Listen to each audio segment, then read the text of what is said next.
Abby opens the door. A group of armed men jumps into the house of Orson.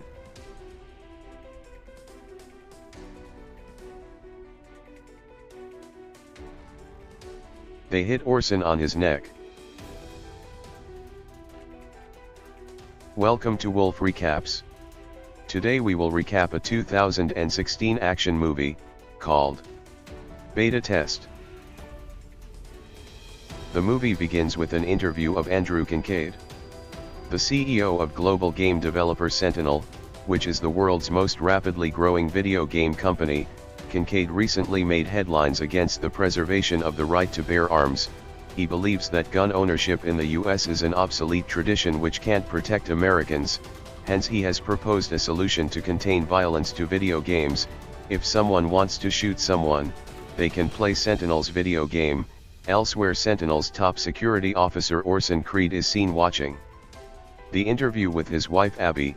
He watches as the reporter asks Kincaid about Orson pushing to move Sentinel into military contracts. Soon Abby starts preparing for them to leave for somewhere in a hurry.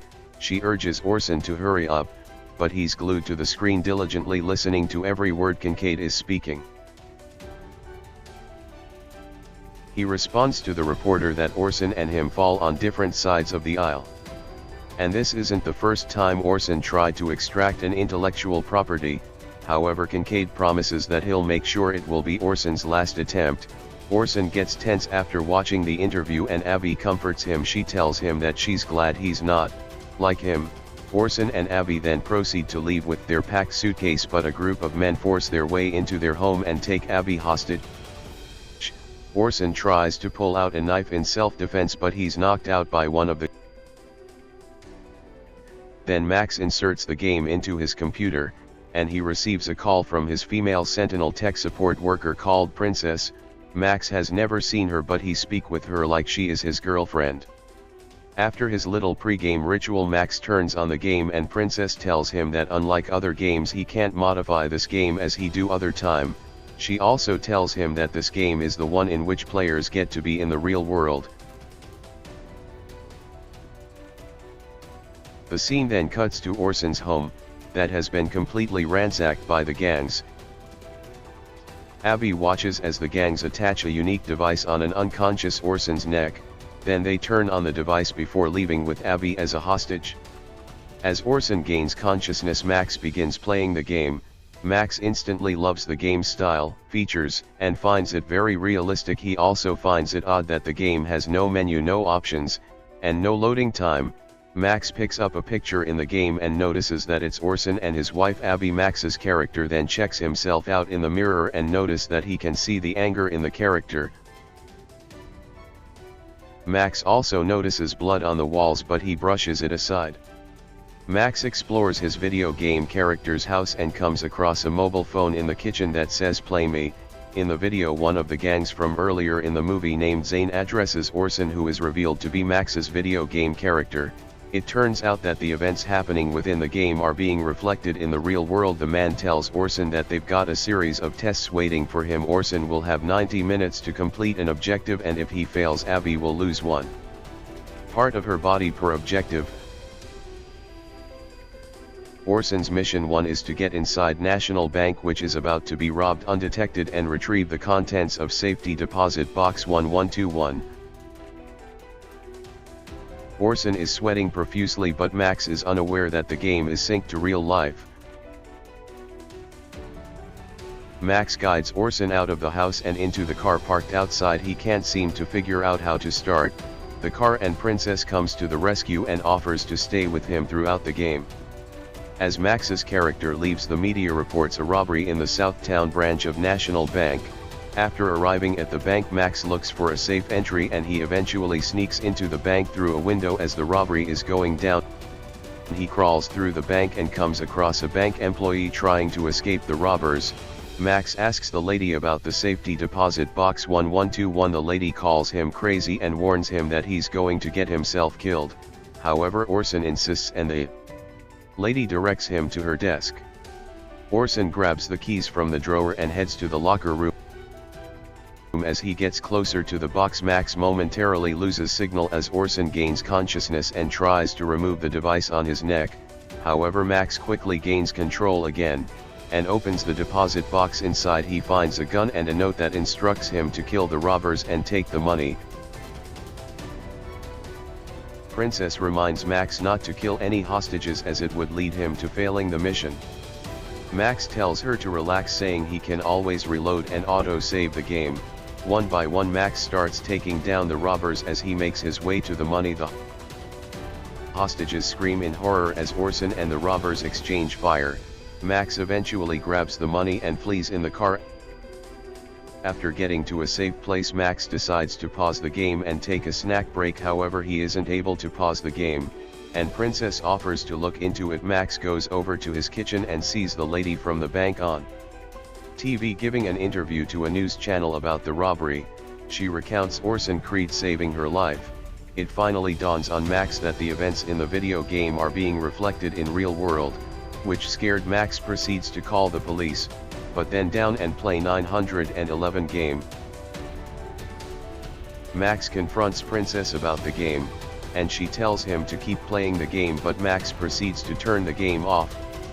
Suddenly Zane shows up on the screen and tells him to listen very carefully. Max is told that if he tries to turn off the game or call the authorities, Zane will kill Princess and blame Max for robbing the bank.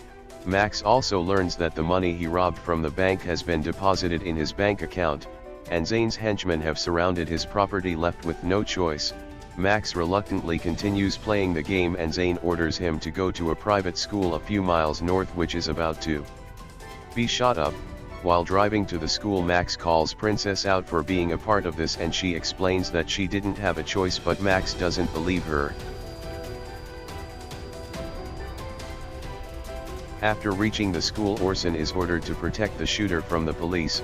He sneaks into the school and eventually comes across the school shooter. He tries to stop the shooter, but the boy pleads with Orson to let him go, saying Zane would kill the mother, and he was forced to do this.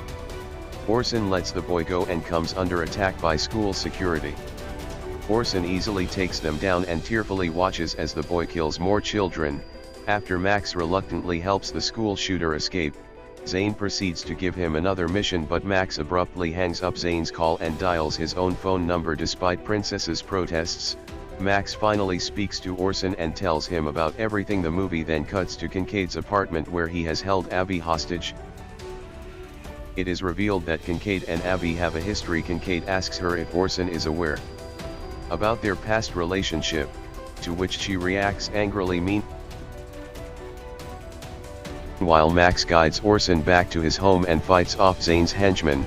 After defeating the gangs, Orson finally meets Max, but he isn't able to speak due to the device on his neck. Max asks Princess to unblock Orson's speech frequency. When Princess hesitates, Max threatens to sever ties with her and she is forced to comply. Orson is finally able to speak and he suspects that Max's house is bugged. Max finds it hard to believe, and Orson reveals that he created every security protocol for Sentinel, including bugging.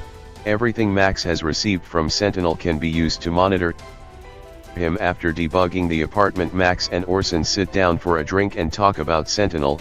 Orson reveals that he created the technology that connects people to video game characters, and it is called Control X. It was a prototype meant for surveillance, but Orson believed that it was better suited for the military, because he's a former soldier and lost a couple of really close friends to war. Control X is about making stronger soldiers with fast reflexes and two sets of eyes. Orson says that Kincaid doesn't care about gun control and has some ulterior motives. Max then notices the chip on Orson's neck, which makes loud beeping noises when the remote control is brought closer to it. Orson asks Max to remove the chip, but Max is hesitant and asks for a moment to prepare himself. And he goes out, and for some reason he drags one of the unconscious henchmen named Professional inside the house. Suddenly Kincaid's live feed is disrupted, and when it continues, Kincaid learns that Orson has managed to remove the chip. Left with no choice, Kincaid finally reveals himself to Max and threatens to kill Princess if he doesn't comply. To prove what he's capable of doing, Kincaid kills a random female Sentinel employee.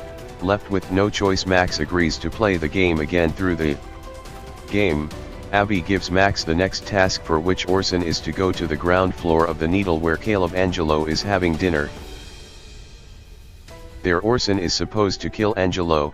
It is then revealed that unbeknown to Kincaid, Orson has inserted the Sentinel chip in Professional's neck, and has also figured out Kincaid's intentions. He reveals that Angelo owns 51 of the world's largest server file while Kincaid only owns 40%.